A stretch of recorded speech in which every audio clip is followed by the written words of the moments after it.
MP board कक्षा 11वीं वाले सभी विद्यार्थियों का यहाँ पर जीव विज्ञान विषय का पूरा पेपर आ चुका है। 9 मार्च का पूरा पेपर और उसका सॉल्यूशन मेरे द्वारा यहाँ पर बताया जा रहा है। जितने भी विद्यार्थी इस वीडियो को देख रहे हैं तो प्यारे विद्यार्थियों, पूरा पेपर आपको ध्यान से देखना है, क्योंकि ये पेपर जो मैं बता रहा हूँ ये 100% परीक्षा में छपने वाला है।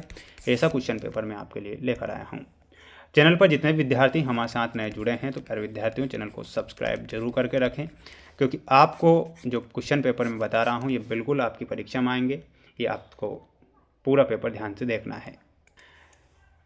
क्वेश्चन आप देखिएगा, आपकी स्क्रीन के सामने क्वेश्चन रहेगा, सही विकल्प में पहला प्रश्न रहेगा। ध्यान से देखें और अच्छे से इन सभी प्रश्नों को आप याद करें।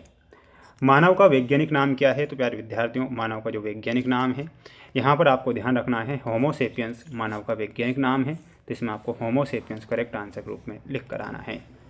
जालिकावत शिराविन्यास पाया जाता है, तो जालिकावत जो शिराविन्यास है किसमें पाया जाता है?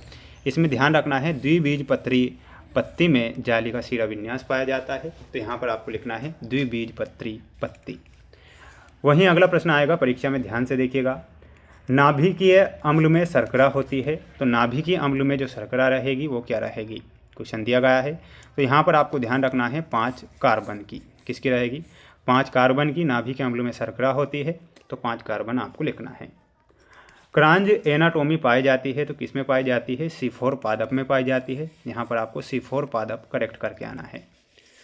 अगला क्वेश्चन है, दमा विकार संबंधित है। दमा जो होता है फेफड़ों से संबंधित होता है, तो यहाँ पर आपको लिखना है फेफड़े। कॉर्पोरा क्वाड्रिजेमिन में लोबों की संख्या होती है, तो 6 में आपका जो सही आंसर हो जाएगा, संख्या कितनी हो जाएगी? तो यहाँ पर आपको लिखना है 4। ठीक है, 4 आपको करेक्ट लिख कर आना है।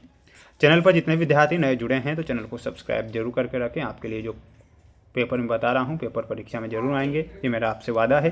5 जगत वर्गीकरण वैज्ञानिक द्वारा दिया गया है, तो 5 जगत वर्गीकरण R.H. विटकर के द्वारा दिया गया है। किसके द्वारा दिया गया है? यहाँ पर ध्यान रखना है R.H. विटकर। अंडाशय में बीजांड के लगने के क्रम को क्या कहते हैं? तो उसे बीजांडन्यास बोला जाता है, तो यहाँ पर आपको ध्यान रखना है बीजांडन्यास। ठीक है, ये हमारा सही और सटीक होगा। कार्बोहाइड्रेट का सांस गुणांक कितना होता है? तो प्यारे विद्यार्थियों, इसमें ध्यान रखना है 1.0 से शरीर में प्लेटलेट्स की कमी होती है, तो इसमें ध्यान रखना है डेंगू से। ठीक है, डेंगू। मूत्र के पीएच का मान कितना होता है? तो इसमें ध्यान रखना है 6.0। रक्त में Ca++ की मात्रा को हार्मोन नियंत्रित करता है, तो इसमें ध्यान रखना है पैराथायराइड। पैराथायराइड हार्मोन नियंत्रित करता है, तो यहाँ पर आपको पैराथायराइड लिखना है। स्क्रीनशॉट ले लीजिए अच्छे से और इन सभी प्रश्नों को पढ़कर जाना है, क्योंकि क्वेश्चन आपको छोड़कर नहीं आना है, पूरा पेपर है ये। पॉलीसाइमोफोनिया ब्रायोफाइटा का सदस्य है, तो बिल्कुल ये आपको क्या लिखना है? असत्य के रूप में लिखना है। क्या हो जाएगा? असत्य। मेंढक के अग्रपाद में 4 अंगुलियां होती है, तो बिल्कुल ये आपको क्या लिखना है? सत्य लिखना है। अर्धसूत्री विभाजन में 4 अगुणित कोशिकाएं बनती है, तो बिल्कुल ये आपका सत्य होगा। बेकने मटर के पौधे की बीमारी है, तो ये आपको असत्य लिखना है, तो असत्य होगा। झींगा में उत्सर्जन हरित ग्रंथि के द्वारा होता है, तो बिल्कुल ये आपको क्या लिखना है? सत्य। अपक्षीय कंकाल में 206 अस्थियां होती है, तो इसमें आपको क्या लिखना है? असत्य लिखना है। ठीक है, तो ये आपके सत्य असत्य वाले क्वेश्चन होंगे जो कि आपको परीक्षा में दिए जाएंगे और साथ ही ये परीक्षा में पूछे भी जाएंगे। ये जोड़ी रहेगी परीक्षा में। क्वेश्चन है ट्रिपेनोसोमा, तो इसमें आपको किससे मिलाना है? प्रोटोजोआ से। अगला है स्कूटेलम। स्कूटेलम में हो जाएगा 1 बीजपत्री बीज। ऑक्सीजन में आपको मिलाना रहेगा जोसेफ प्रिस्टल। SAN में आपका हो जाएगा 4th में नीले।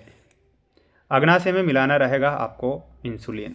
तो ये आपकी जोड़ी रहेगी परीक्षा के लिए। ध्यान से देख लीजिए, अच्छे से याद आप कर लीजिए। वहीं अगला क्वेश्चन देखिएगा, एक वाक्य में उत्तर लिखे हमें। पृष्ठ रज्जु का निर्माण किस भ्रूणीय स्तर से होता है? तो प्यारे विद्यार्थियों, इसमें ध्यान रखना है मीसोडर्म।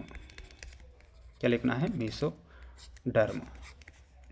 मेंढक के मस्तिष्क से निकलने वाली तंत्रिकाओं की संख्या लिखिए, तो लिखना है 2 अल्फा लिखना है, तो साथ ही आपको 2 बीटा लिखना है। हीमोग्लोबिन में पाई जाने वाली प्रोटीन श्रृंखला के नाम लिखिए, तो तो प्रोटीन श्रृंखला सॉरी यहाँ पर मेंढक के मस्तिष्क से निकलने वाली तंत्रिकाओं की जो संख्या होती है 10 जोड़ी होती है। तो यहाँ पर आपको लिखना है माय डियर 10 जोड़ी लिखना है।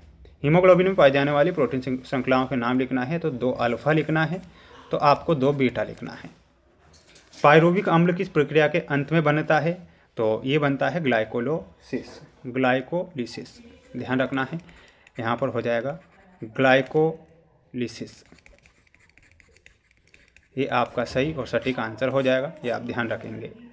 संधि शोध रोग किस अंग से संबंधित है? तो इसमें आपको ध्यान रखना है जोड़ या संधियाँ, जोड़ या संधियाँ यहाँ पर आप करेक्ट आंसर लिखेंगे। प्यारे विद्यार्थियों, मेरे द्वारा जो मोस्ट इम्पोर्टेंट क्वेश्चन बताए जा रहे हैं ये बिल्कुल बेस्ट हैं और जो आपको परीक्षा में देखने को मिल सकते हैं।